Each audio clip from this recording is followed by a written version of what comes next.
Calaroga Shark Media.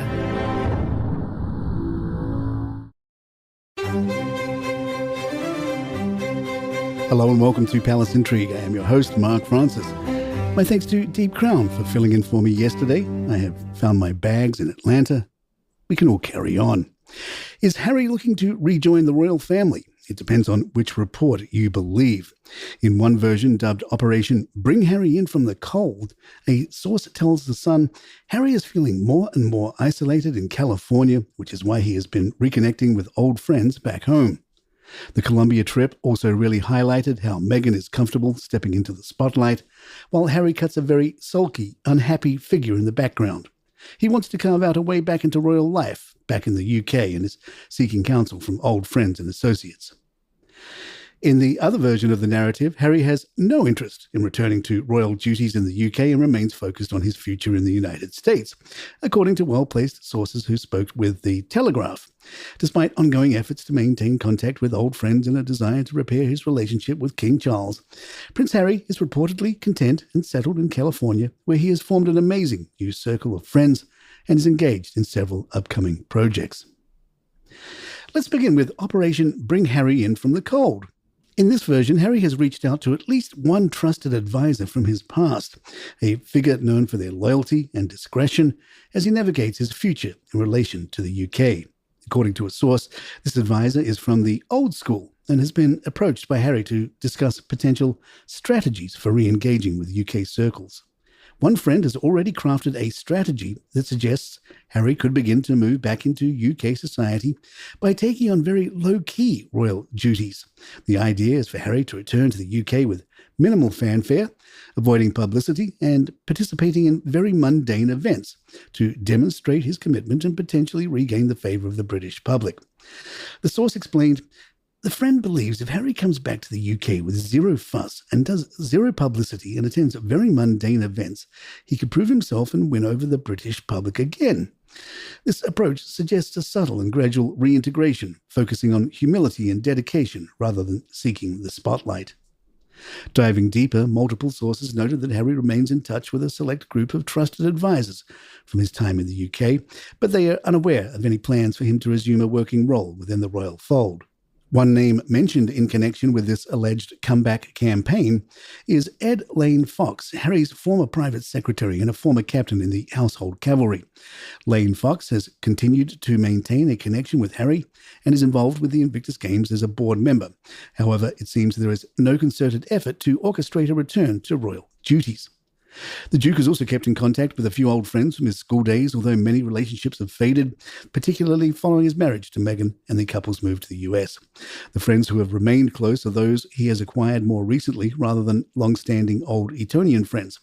As Harry approaches his 40th birthday next week, there may be some reflections on the life choices and relationships he has left behind, including the strained ties with his father and brother. Prince Harry has openly expressed his wish to reconcile with King Charles despite mixed narratives from both sides regarding the efforts to reconnect. Security concerns remain a significant issue as Harry's visits to the UK are constrained by the lack of automatic police protection, a matter currently under legal dispute. In his recent low-key visit to the UK for his late uncle Lord Robert Fellowes' funeral in Norfolk, Harry managed to fly in and out unnoticed, suggesting that he can still return to the UK with minimal security risk. Looking ahead, Prince Harry is preparing for a trip to New York later this month, where he will participate in engagements connected to his various charities, including African Parks, the Halo Trust, the Diana Award, and Travelist. This visit coincides with the UN General Assembly's High-Level Week and City's annual Climate Week. Additionally, he is heavily focused on the next Invictus Games, set to take place in Vancouver and Whistler in February of 25. More overseas engagements are planned, along with new initiatives through his Archwell Foundation, such as the Parents Network, a support group for parents whose children have suffered harm online. The Harry is coming back stories were quickly shot down. Those close to Harry emphasized that he is incredibly happy with his current life and is determined to look forward, not backward. Prince Harry has no interest in returning to royal duties in the UK and plans to remain in the United States, according to sources close to the Duke of Sussex. Despite recent speculation that Harry might be considering a return to the fold, multiple sources have confirmed that he is happy and settled in California, where he lives with Meghan Markle and their two children, Archie and Lilibet. Despite the Harry is fine narrative, there are reports that Harry is feeling more and more isolated after their recent trip to Colombia, which was widely viewed as a DIY royal tour. During the trip, Meghan took centre stage, especially when she delivered a speech on female empowerment at an event for Afro-Colombian women. This emphasis on Meghan reportedly left Harry feeling overshadowed.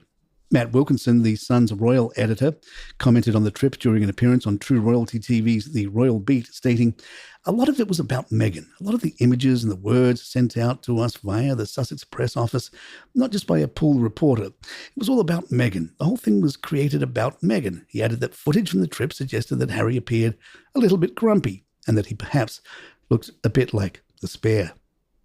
Palace Intrigue will be right back. During his stay in the UK last week, Harry chose to stay at Althorpe House, the ancestral home of his late mother, Princess Diana.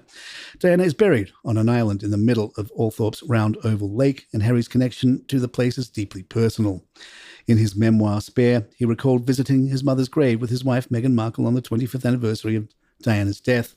Harry described the emotional experience of bringing Meghan to his mother's final resting place, sharing a moment of reflection and seeking guidance and clarity.